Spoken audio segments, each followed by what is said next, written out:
우리가 어떤 완전한 부분을 제하여야지만 우리가 온전해지고 깨끗해지는데, 완전하게 제하지 못하고 미련을 두어서 또는 능력이 부족하고 힘이 없어서 어떠한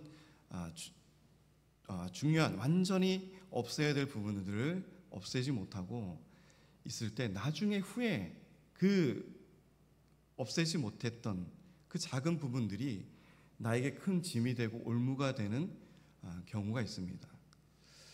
우리 안에 이렇게 우리의 삶을 돌아보고 우리 안을 이렇게 돌아보면, 우리가 하나님께서 말씀하신 것처럼 완전하게 깨끗하게 멸해야 되고 없애야 되고 부정해야 될 부분들이 있는데, 우리가 그것을 미련을 두고 또 우리의 연약함을 가지고 그것을 덮어버릴 때가 있어요.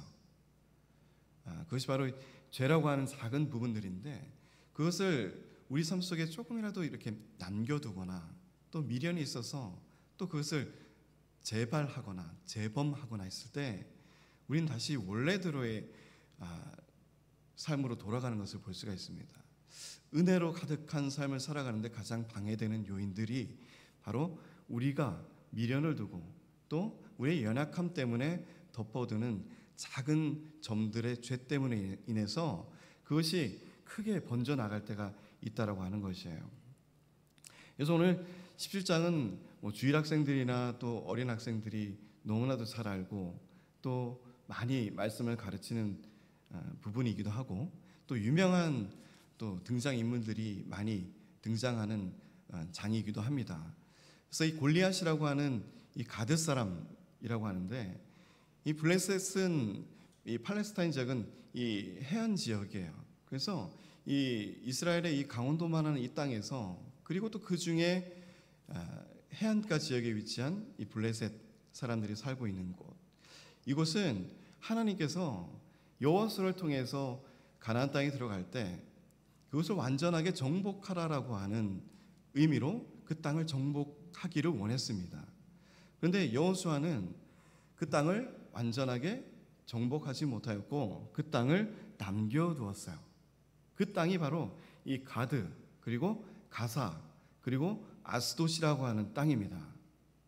이 블레셋의 가장 큰 성읍 5성읍 중에 이 3개에 포함되어 있는 이 도시인데, 이 도시에서 우리가 말씀을 통해서, 사사기를 통해서 말씀을 배웠듯이 삼손을 괴롭히고 삼손을 마지막 죽음에 이르기까지 하게 한 드릴라라고 하는 여성이 나타나게 되는데, 그 드릴라가 바로 이 가사 지역의 여인이었어요. 그리고 오늘 마찬가지로 블레셋의 이 가드 사람이라고 하는 골리앗이 등장하게 됩니다. 그리고 아스돗은 거룩한 성전을 통해서 승리를 이끌어야 했음에도 불구하고 언약궤가 빼앗겨서 언약궤가 모셔두었던 지방이 바로 아스돗이라고 하는 지방입니다. 그래서 이 여호수아서 11장 19절 23절을 이렇게 쭉 보시면, 하나님께서는 그 모든 성읍들을 다 멸하라고 하였지만, 다 없애버리라고 하였지만 그곳을 남겨두었다라고 개역 성경에서는 말하고 있어요. 남겨두었다. 그러니까 우리는 임의대로 하나님의 말씀하신 대로 모든 것을 준행하고 완전하게 이루는 것이 의고 하나님의 뜻을 이루는 것임에도 불구하고, 여호수아마저도 하나님께서 명하신 그 땅을 정복하는 그 일에 남겨둔 그 일 때문에 인해서 오늘 그 후대에서 나타나는 나비 효과라고 하죠. 어떤 일을 내가 하지 않음을 통해서 후에 나타나는 현상, 아니면 내가 어떤 일을 함으로 인해서 그 뒤에 나타나는 현상, 이것을 나비 효과라고 합니다. 이 여호수아의 이 나비 효과로 인해서 이스라엘은 큰 위기를, 그리고 어찌 보면 하나님 앞에서 모욕을 당하는 그러한 일들을 벌어지고 있는 현장을 우리가 지금 목격하고 있는 거예요. 그래서 이 블레셋 사람들이 그들의 군대를 모으고 싸우고자 하여 유다에 속한 소고에 모여 소고와 또 아세가 사이에 에베스 담밈에 진침해 사울과 이스라엘 사람들이 모여서 엘라 골짜기에 진치고 블레셋 사람들을 대하여 전열을 벌였다라고 1절 2절에 기록이 되어 있습니다. 이 블레셋 지파가 우리가 완전하게 멸했다면 이렇게 지금까지 이스라엘 민족들을 괴롭히거나 이런 일들이 없었을 거예요. 그러나 그 작은 땅덩어리 속에서, 그 작은 성읍에서 완전하게 멸하지 못했던 그 성읍에서 나타난 인물이 바로 가드 사람 골리앗이었습니다. 이 블레셋은 이 가드 사람 골리앗을 앞세우고 전쟁을 일으키게 돼요. 그런데 이 사울은 그 전쟁에서 어떻게 임했는가를 우리가 주의 있게 살펴볼 필요가 있습니다. 3절에 보시면 블레셋 사람들은 이쪽 산에 섰고 이스라엘은 저쪽 산에 섰고 그 사이에는 골짜기가 있었더라. 또 블레셋 사람들이 진영에서 싸움을 도두는 자가 왔는데 그의 이름은 골리앗이요 가드 사람이라. 그의 키는 6규빗 한 뼘이었다라고 말씀하고 있습니다. 이 한 규빗은 한 사람의 이 장정의 팔꿈치 길이를 얘기해요. 그래서 45cm 정도를 얘기합니다. 그러면 3m에서 30cm를 빼고 또 한 뼘이 있는 키니까 거의 한 3m에 육박하는 키를 가지고 있는 사람이 골리앗이라고 하는 사람이었어요. 이 골리앗이 앞세워서서 이 싸움을 돋았다라고 얘기하고 있습니다. 정말 이 블레셋 사람들은 이 해안에서 약탈과 또 전쟁을 일삼는 사람들이라서 굉장히 전쟁에 능숙한 사람들이에요. 그러니까 싸움에 능숙한 사람들입니다. 그럼에도 불구하고 이 이스라엘 민족들은 어때요? 싸움에 능하지 않죠. 철기 문명도 가지고 있지 않은 그런 사람들이었습니다. 칼을 쥔 자가 손에 꼽을 수밖에 없는 수에 있을 정도로, 그러니까 싸움에 전투에 능하지 못한 민족이 바로 이스라엘 민족이었어요. 그 사람들 앞에 전쟁을 북돋는 거대한 한 사람이 서 있습니다. 그리고 하나님을 능력하고 모멸하는 한 사람이 서 있어요.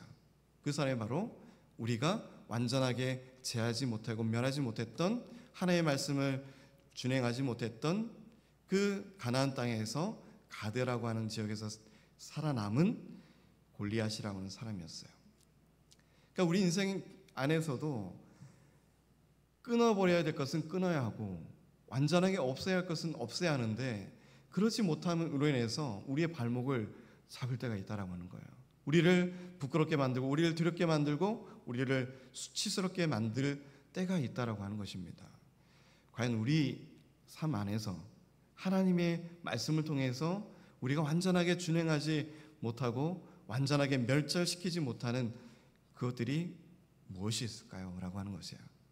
우리 사랑하는 성도님, 믿음 생활 안에서 또 앞으로의 하나님과의 관계 속에서 이러한 하나님과의 말씀과 관계 속에서 하나님이 원하시는 기뻐하신 뜻 안에서 모든 것들이 이루어져 나가기를 주님의 축복드립니다.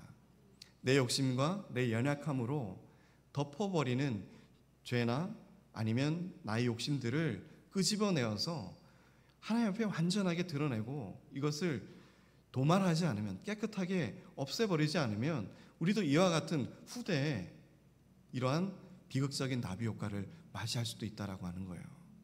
그러니까 우리 하나님 앞에 언제나 이 현재 이 시간 안에서 하나님 앞에 우리가 깨어있지 않으면, 우리의 죄를 발견하지 않으면, 나를 드러내지 않으면 이와 같은 이스라엘의 민족의 비극을 우리가, 또 그런 수치를 우리가 맞이할 수 있다라고 하는 것입니다. 그 3m 높이 키가 되는 이 장정이 이스라엘 민족들 앞에서 나와서, 그리고 그 머리에는 투구를 썼고, 쭉 말씀을 읽어보면 전신무장을 다 했어요. 완전하게 노스로 갑옷을 치고 칼을 들이대도 찌를 수가 없는, 빈 곳이 없는, 빈틈이 없는 그러한 모습으로 이스라엘 민족 앞에 거대하게 서 있는 블레셋 사람, 이 가드 사람 골리앗을 우리가 볼 수가 있습니다.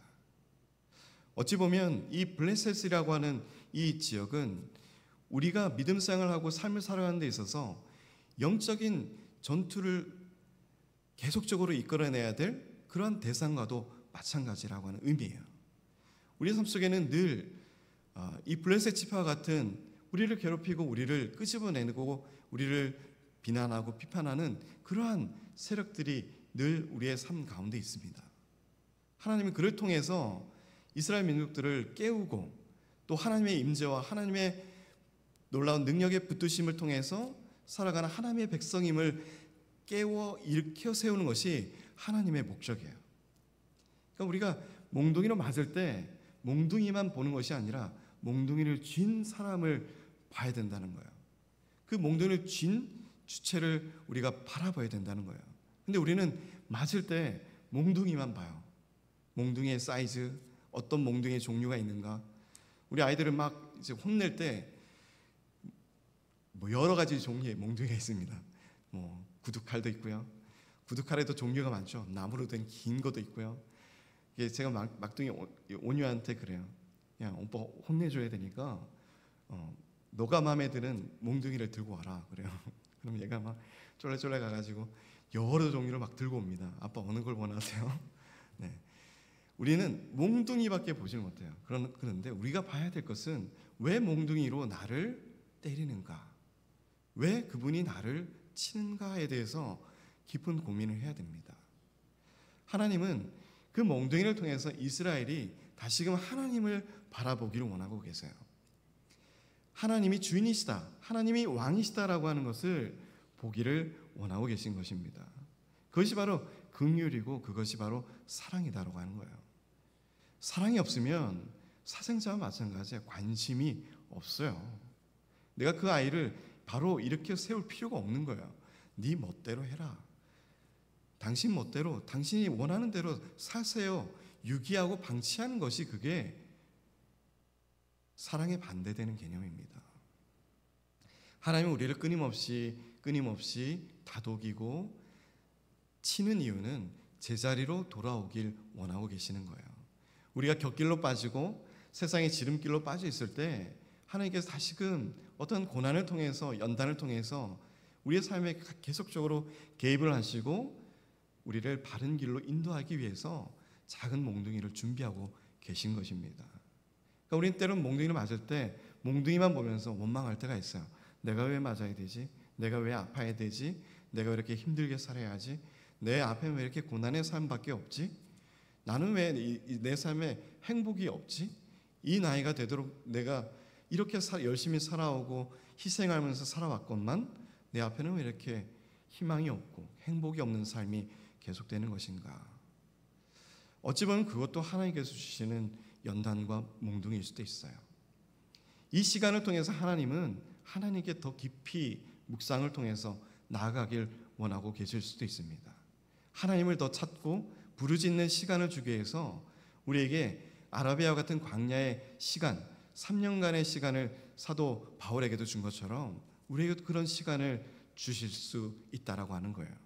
우리는 그 시간을 통해서 더 믿음으로 성숙하고 성장해 나가야 되는 시간이 필요한 것입니다. 우리는 어찌 보면 덩치만 큰, 지금 골리앗 모양처럼 덩치만 크고 온갖 것을 다 막을 수 있는 갑옷으로 두른 것처럼 자신만만하게 전장에 나가지만 하나님이 보실 때는 너무나도 빈틈이 많은 거예요. 그 빈틈을 누가 깨뜨려요? 하나님은 다윗을 통해서 깨뜨립니다. 이스라엘은 무서워서 벌벌 떨고 있는 그 전쟁의 현장에 작은 소년 하나가 물맷돌 5개, 그러니까 작은 돌멩이 5개를 들고 물매만 들고 나아가는 다윗을 통해서 하나님은 그 거대한 골리앗을 무너뜨려 나가는 것을 볼 수가 있어요. 7절에 보면 그 창자루는 배틀채 같고 창날은 철 600세겔이며 방패 든 자가 앞에서 행하더라. 그가 서서 이스라엘 군대를 향하여 외쳐 이르되 너희가 어찌하여 나와서 전열을 벌였느냐? 나는 블레셋 사람이 아니며 너희는 사울의 신복이 아니냐? 너희는 한 사람을 택하여 내게로 내려보내라. 저 같아도 이러한 전쟁에 한 사람만 나와서 1대1로 붙자라고 하면 저도 두려워서 떨면서 못 나갈 것 같아요.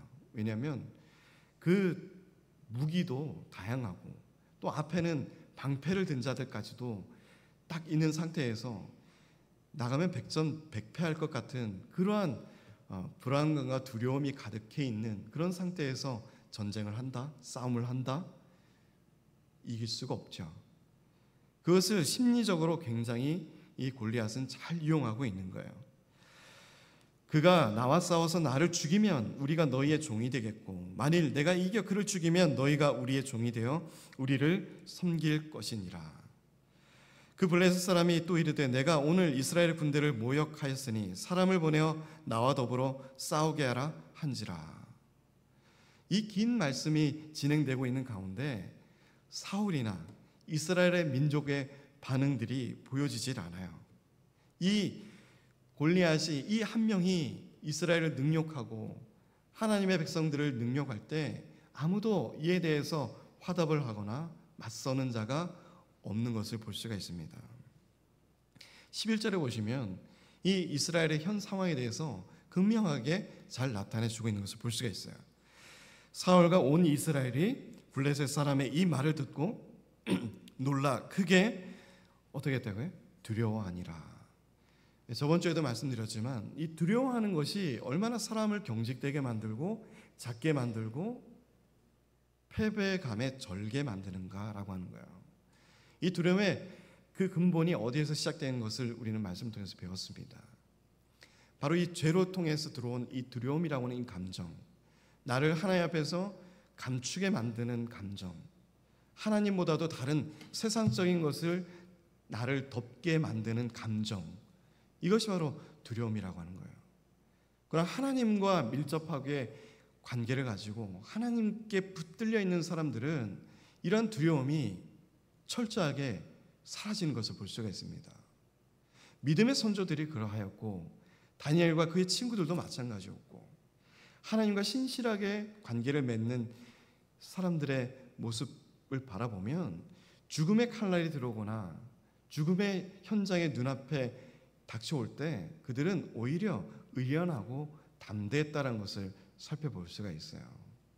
그러니까 지금 이 이스라엘의 이 사전의 이 두려움은 하나님과의 관계가 얼마나 극악하게 무너져 있는가라고 하는 것을 볼 수가 있다는 것입니다.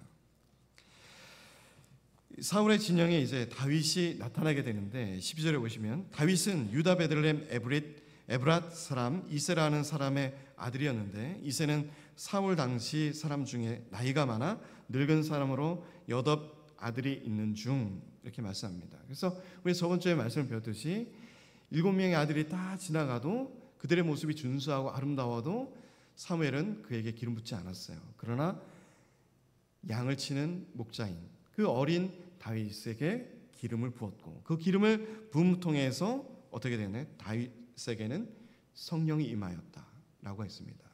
성령의 감동을 받은 다윗의 모습을 볼 수가 있었어요. 그래서 이 장성한 세 아들은 사울을 따라 싸움에 나갔다라고 말씀하고 있습니다. 그러나 그 싸움에 따라 나간 그 장성한 그 세 아들마저도 그 골리앗 앞에서는 잠잠했던 것을 볼 수가 있어요. 그 세 사람의 이름은 장자 엘리압이고 또 아비나답이고 셋째는 심마며 다윗은 막내라. 장성한 세 사람은 사울을 따랐고 다윗은 사울에게로 왕래하며 베들레헴에서 그의 아버지 양을 칠 때에 그 블레셋 사람이 40일을 조석으로 나와서 몸을 나타내었더라 라고 말씀하고 있습니다. 하루 이틀도 아니고 40일 동안 계속 아침 저녁으로 나와서 이렇게 이스라엘 백성들을 능멸하는 거예요. 근데 이 40일 동안 아무도 하나님이 보시기에는 또 사무엘이 보기에는 참 아름답고 준수한 모습의 형제들이었지만 사울의 곁에 있었지만 아무도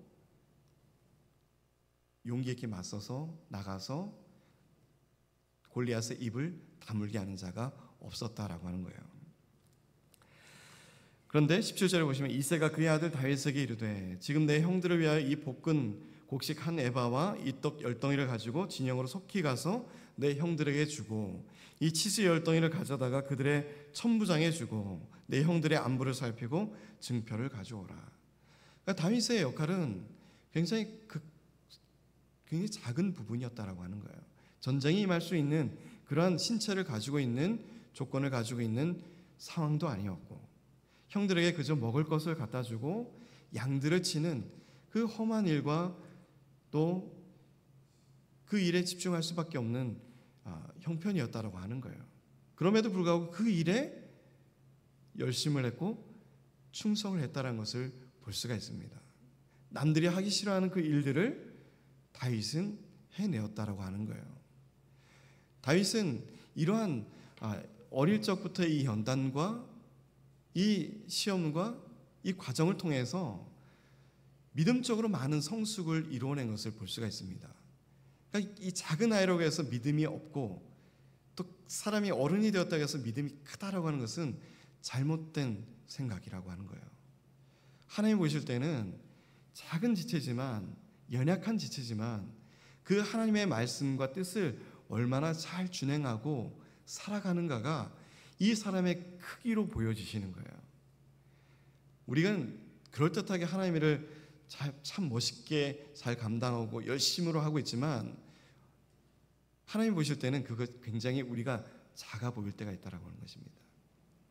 반면에 정말 보잘것없지만, 가진 것 없지만, 능력 없지만 하나님께 늘 붙들려서 하나님이 기뻐하시는 것이 무엇인지를 먼저 생각하고 성령의 감동을 받아서 살아가시는 분들은 하나님 보실 때 굉장히 크게 보이는 큰 일꾼으로 보이시는 거예요.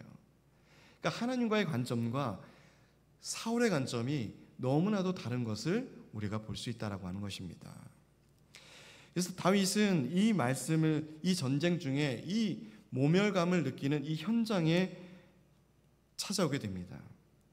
다윗이 아침에 일찍 일어나서 27절에 양치는 자에게 맡기고 이새가 명한 대로 가지고 가서 진영에 이른즉 마침 군대가 전장에 나와서 싸우려고 고함치며 이스라엘과 블레셋 사람이 전열을 벌이고 양군이 서로 대치하였더라. 근데 다윗이 자기의 짐 지키는 자의 손에 맡기고 군대로 달려가서 형들에게 문안합니다. 그리고 그들과 함께 말할 때에 마침 블레셋 사람들의 싸움을 도두는 가드 사람 골리앗이라는 자가 그 전열에 나와서 전과 같은 말을 하매 다윗이 듣게 되는 거예요. 23절에 40일 동안 아무도 그 말에 반응이 없다가 다윗이 마침 형들에게 먹을 것을 전해주고 자기의 짐을 맡기고 딱 가서 보니 골리앗이 전과 같이 똑같이 말하고 있는 거예요. 그런데 그 말을 들을 때 24절에 보시면 이스라엘 모든 사람이 그 사람을 보고 심히 두려워하여 그 앞에서 도망하였다. 11절에 말씀한 것처럼 심히 두려워하고 도망하였다라고 말씀하고 있습니다. 그런데 25절부터 이스라엘 사람들이 이르러 너희가 이 올라온 사람을 보았느냐? 참으로 이스라엘을 모욕하러 왔도다. 그를 죽이는 사람은 왕이 많은 제물로 부하게 하고 그의 딸을 그에게 주고 그 아버지의 집을 이스라엘 중에서 세금을 면제하게 하시리라. 이러한 굉장히 특혜의 조건이죠. 딸을 준다는 것은 사위로 삼는 것이고 후대에 다시 왕으로서의 세움을 받을 수 있는 어찌 보면 굉장한 특혜를 주는 내용이 포함되어 있습니다. 그래서 이 전쟁이 임하고 싸움에 승리를 하면 이러한 것을 주겠다. 다음 왕으로 세워주겠다. 딸을 주겠다. 그리고 세금도 면케해 주겠다. 이러한 모든 조건을 내세웠지만 그의 사람들은 어찌했어요? 두려워하고 도망하였다라고 하는 것입니다. 여기서 아무도 하나님께 기도하고 하나님께 매달려서 이 전쟁을 어떻게 승리하고 이겨낼까에 대한 고민은 전혀 없었던 것을 볼 수가 있어요. 사울은 나가서 사무엘에게 찾아가서 붙들고 매달려서 이 전쟁에, 이 블레셋과의 전쟁의 승리를 어떻게 이끌어낼 것인가에 대한 머리를 맞대고 고민하는 그런 현장도 없었고 기도하고 제사를 드리는 모습도 없었다라고 하는 거예요. 하나님이 떠난 전쟁, 이것은 두려움이 없고 도망할 수밖에 없는 상황이었다라고 하는 것입니다. 아무리 좋은 조건을 내게 주었다 해도 내 생명과는 바꿀 수 없는 그러한 전쟁이었다. 모든 사람들이 부정하고 원치 않은 전쟁이었다. 그런데 26절에 다윗이 곁에 서 있는 사람들에게 말하 이르되 이 블레셋 사람을 죽여 이스라엘의 치욕을 제거하는 사람에게는 어떠한 대우를 하겠느냐? 이 할례 받지 않은 블레셋 사람이 누구이기에 살아계시는 하나님의 군대를 모욕하겠느냐? 이 어린 다윗의 눈에는 이 군대가 사울의 군대가 아닌 거예요. 하나님의 군대인 거예요.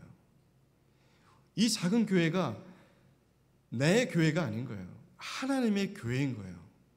하나님의 것으로 보여질 때 우리에게는 소명과 사명이 불일듯 일어나게 됩니다.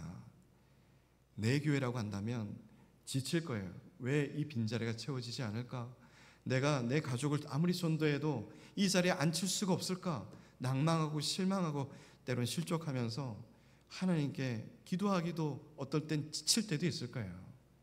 그럼 우리의 관점이 이 교회가 내 교회가 아니고 내가 채워야 될 것이 아니고 하나님이 바라시는 교회고 하나님이 세운 교회이고 하나님이 무엇을 기뻐하실까라고 하는 그 마음으로 우리 교회를 바라보게 되면 우리의 마음은 하나님이 주장하시는 마음으로 세우게 된다라고 하는 것입니다. 하나님이 기뻐하시는 것이 무엇일까? 이 빈자리를 바라봤을 때 먼저 무엇을 해야 되는 것일까? 나와서 기도하는 자의 모습으로, 하나님을 붙드는 자의 모습으로, 그것이 우리가 이 세상에서 가장 전쟁에 임할 수 있는 전투적인 모습이 아니겠습니까? 그런데 그러한 모습들조차 없다라고 하면 우리가 어떠한 기도로 아무리 간구하고 기도한들 그 기도의 제목이 하나님이 기뻐하시는 기도의 제목으로 들리겠느냐라고 하는 것이에요. 다윗은 사울과 다른 관점이었습니다. 나의 군대였다면 다윗은 하나님의 군대였어요. 이 모멸감은 이스라엘 민족에게 주는 모멸감이 아니라 하나님을 모멸하는 모멸감이었다라고 하는 거예요. 이 작은 다윗은 하나님을 보았다라고 하는 것입니다. 27절에 백성이 전과 같이 말하 이르되 그를 죽이는 사람에게는 이러이러하게 하시리라 하니라. 이 사울의 말을 전했어요. 28절에 가족이었던 큰형 엘리압이 다윗에게 이 사람들에게 하는 말을 듣게 됩니다. 또 그가 다윗에게 노를 말하 이르되 내가 어찌하여 이리로 내려왔느냐? 들에 있는 양들을 누구에게 맡겼느냐? 나는 내 교만과 내 마음의 완악함을 아노니 내가 전쟁을 구경하러 왔도다. 참으로 같은 형제지만 그 형제를 바라보면서 어찌 이런 말을 할 수 있는지 참 마음이 아파요. 하나님을 섬기면서 한 성도의 모습을 가지고 가면서 같은 교회에서 교회 안에서도 형제 자매로 살아가야 될 우리가 때로는 이 엘리압과 같은 모습으로 내 형제 이웃들을 바라볼 때가 있다는 것입니다. 전쟁에 나온 이 자기에게 먹을 것을 챙겨온 이 다윗을 보면서 이 맏형인 엘리압은 어떻게 이렇게 말을 할 수 있을까요? 내 교만과 내 마음의 완악함을 안다. 어떻게 철저하게 사람을 이렇게 잘못 바라볼 수 있을까라고 하는 것입니다. 그러니까 이 죄라고 하는 것이 얼마나 곰팡이와 같이 쉽게 우리가 보지 않는 사이에 쉽게 소리 없이 퍼져나가는 것을 볼 수가 있는 거예요. 사울과 함께한 이 전투에 임한 이 세 아들 중에 한 장자였던 이 엘리압은 다윗을 이렇게 표현하고 말하고 있어요.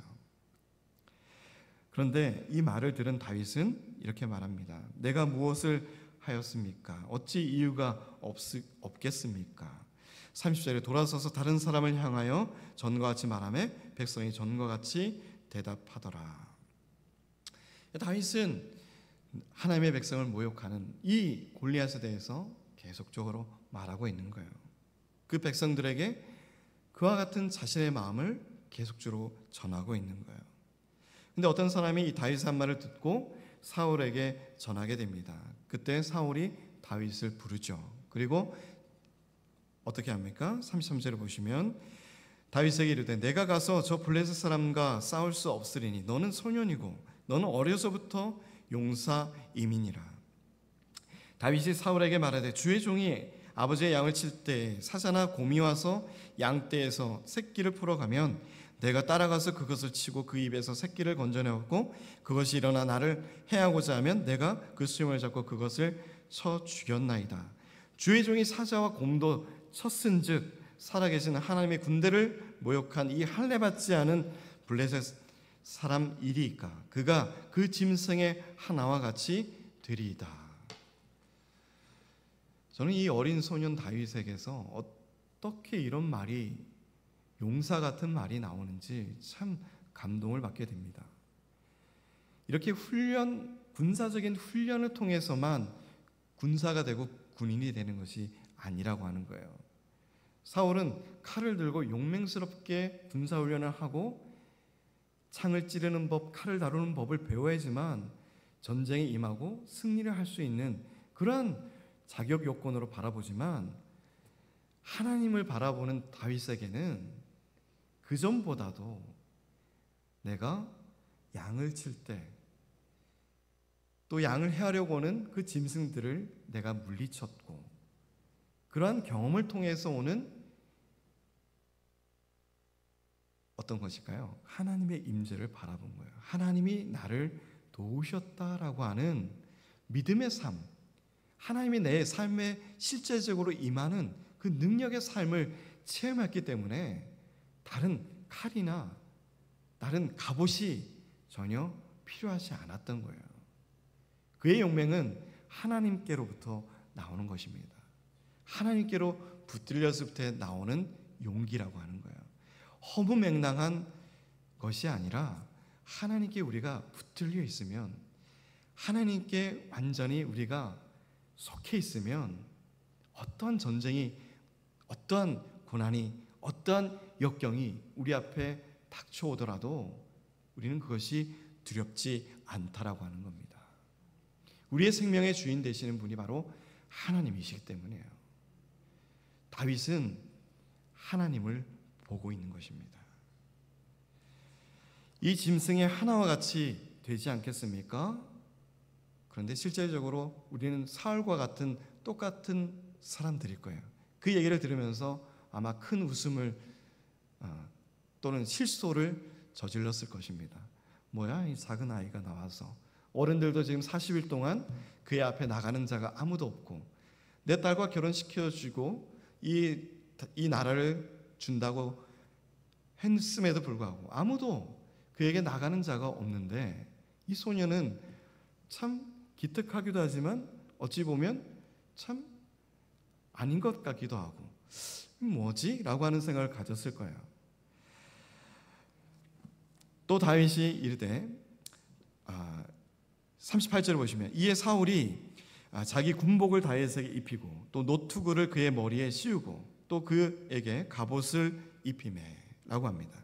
또 다윗이 칼을 군복 위에 차고는 익숙하지 못함으로 라고 말씀하고 있어요. 그러니까 사울의 전쟁의 준비는 뭐예요? 그와 동일한 모습으로 싸우는 거예요. 전쟁에 임하는 갑옷을 입히고 투구를 써서 나가는 것이 마땅한 전쟁을 임하는 자의 모습으로 바라보고 있어요.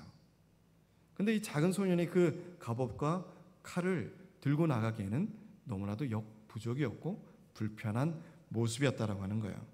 그래서 시험적으로 걸어보다가 33절에 사울에게 말하되 익숙하지 못하니 이것을 입고 가지 못하겠나이다 하고 곧 벗고 손에 막대기를 가지고 시내에서 매끄러운 돌 5을 골라서 자기 목자의 제국 곧 주머니에 넣고 손에 물매를 가지고 블레셋 사람에게로 나아가니라. 블레셋 사람이 방패든 사람을 앞세우고 다윗에게로 점점 가까이 나아가니라. 42절에 그 블레셋 사람이 둘러보다가 다윗을 보고 업신여기니 이는 그가 젊고 붉고 용모가 아름다움이라. 작은 소년이었지만 또 굉장한 미소년이었던 거예요. 아무도 이 얼굴이 하얗고 붉고 이 자그마한 이 소년이 전쟁에 나오는 모습을 보니 얼마나 참 가소로웠겠어요. 갑옷도 입지 않고 투구도 쓰지 않고 칼도 들지 않은 작은 소년이 나오는 모습을 보면서 이 블레셋 사람이 다윗에게 이르되 내가 나를 개로 여기고 막대기를 가지고 내게 나왔느냐 하고 그의 신들의 이름으로 다윗을 저주하고 그 블레셋 사람이 또 다윗에게 이르되 내게로 오라 내가 내 살을 공중의 새들과 들짐승들에게 주리라 하는지라. 이런 공포스럽고 두려운 대화를 하면서도 다윗은 주눅들지 않았어요. 어떠한 공포심도 그의 마음을 주장하지 않았어요. 그를 두렵게 하는 것은 아무것도 없었어요. 눈에 보여지는 3m 되는 거대한 사람이 눈앞에 있었지만 나를 능멸하고 짐승의 먹이로 주겠다라고 하는 그들의 말을 듣고서도 다윗은 흔들리거나 두려움이 없었어요. 45절 말씀 읽겠습니다. 다윗이 블레셋 사람에게 이르되 너는 칼과 창과 단창으로 내게 나오거니와 나는 만군의 여호와의 이름 곧 내가 모욕하는 이스라엘 군대의 하나님의 이름으로 내게 나아가노라. 아멘. 우리가 나아가야 할 때, 때로는 멈췄던 길에서 나아가야 할 때가 있습니다. 주저하고 망설일 때 우리가 나아가야 될 결단이 설 때가 있어요. 지금 내 삶 속에서 머물러 있다면, 은혜 받지 못하는 자에 머물러 있다면 이걸 툴툴 털고 일어서고 나아가야 될 때가 있어요. 그 결단을 할 때 내 각오로만 결단해서는 안 돼요. 오늘 다윗처럼 하나님의 이름으로 내가 나아갑니다. 하나님의 이름으로 내가 당신에게 나아갑니다. 하나님의 이름으로 내가 이 상황과 이 현실을 깨뜨리고 나아가기를 원합니다. 하나님이 우리의 진정한 칼 되시고 진정한 방패 되시고 우리의 피할 바이시고 우리를 지켜줄 산성이시기 때문이에요. 하나님의 이름을 붙들고 나아가시는 우리 성도님들이 되시기를 주님의 이름으로 축복드립니다. 나를 능멸하고 조롱하고 비난하고 힐난하는 자들이 있을지라도 어떠한 말로 내 마음을 흔들고 두려움에 임하는 그러한 유혹적인 말들이 있을지라도 믿음으로 귀를 막고 두 눈으로는 하나님을 바라볼 수 있는 우리 성도님들이 되시기 바라요. 그럴 때 우리가 아무것도 가지고 있지 않지만 하나님이 그 물맷돌을 빈틈에 이마에 골리앗의 이마에 꽂을 것이고 하나님이 우리에게 능력을 더하여 주실 줄 믿습니다. 우리가 무너뜨리지 못하는 거대한 성 골리앗도 하나님은 무너뜨리시는 것을 우리가 바라볼 수가 있어요. 많은 사람들이 두려워하고 도망하는 그 자리에서 작은 소년 하나 다윗이 이끌어내는 전쟁의 승리를 바라보시기 바랍니다. 하나님의 사울과 같이 사람의 많고 전쟁에 능한 자신의 옆에 전쟁을 잘하는 사람을 두려고 하고 용기 있고 용감한 자들을 찾아서 세워두는 사울과는 다르게 하나님의 말을 바라보고 하나님께 붙들리는 한 사람을 통해서 전쟁을 이끌어 나가시고 승리를 맛보게 하시는 것을 바라볼 수가 있어요. 그것이 바로 다윗의 인생을 통해서 하나님은 끊임없이 우리에게 보여주십니다. 그리고 다윗의 인생의 그 모양에서 우리는 예수 그리스도를 바라볼 수가 있어요. 벌써 기름 부음 받은 다윗이지만 왕으로서 많은 사람들에게 인정받아야 될 다윗이지만 그의 형제에게 비난을 받고 저주를 받는 다윗의 모습을 볼 수가 있습니다. 그리고 가장 가까운 이스라엘 민족에게서부터 죽임을 당하기 위해서 위협을 받고 도망을 다니는 자가 바로 다윗이라고 하는 사람이었어요. 예수님이 이 땅에 왕으로 오셨지만 아무도 그를 왕으로 보지 않았습니다. 가장 그를 왕으로 세우고 그에게 환대와 영광을 돌려야 될 이스라엘 민족들은 예수님을 십자가에 못 박으라 외치는 자들이었어요. 그와 3년 6개월 동력하고 동행하고 제자로서의 삶을 살아가는 자들이었지만 예수님이 십자가에 못 박히시고 죽으셨을 때 가장 먼저 다들 뿔뿔이 흩어지고 도망간 사람들이 바로 그의 사랑하는 제자들이었습니다. 다윗의 삶을 통해서 우리에겐 하나님께서는 다음에 오실 예수 그리스도의 왕되심을 우리에게 보여주고 계신 것을 우리가 바라봐야 됩니다. 우리를 아무것도 없지만 우리가 드릴 것도 없지만 하나님은 우리에게 가장 귀한 아들 예수 그리스도를 보내주셨어요. 우리가 두려워하고 도망쳐야 될 그 죄의 자리에서 그 모든 것을 십자가에서 도말하시고 깨끗게 하여 주신 분이 바로 우리 예수 그리스도이십니다. 다 도망하고 능멸받고 능욕받아도 그 자리에 우뚝 서서 골리앗을 죽인 자가 바로 다윗인 것처럼 부끄럽고 수치롭고 우리를 죽음에 이끄는 그 죄의 자리에서 홀로 십자가를 담당하시고 죽으시기까지 피를 흘리시며 하나님의 뜻을 순종하신 분이 바로 우리 사랑하는 예수 그리스도이십니다. 예수님의 십자가를 바라보고 다윗과 같이 하나님을 바라본 것처럼 우리는 예수님의 십자가, 그 십자가에 박혔던 예수 그리스도를 바라보며 나아갈 수 있는 우리 믿음의 성도님들이 되시기를 주님의 이름으로 축복드립니다.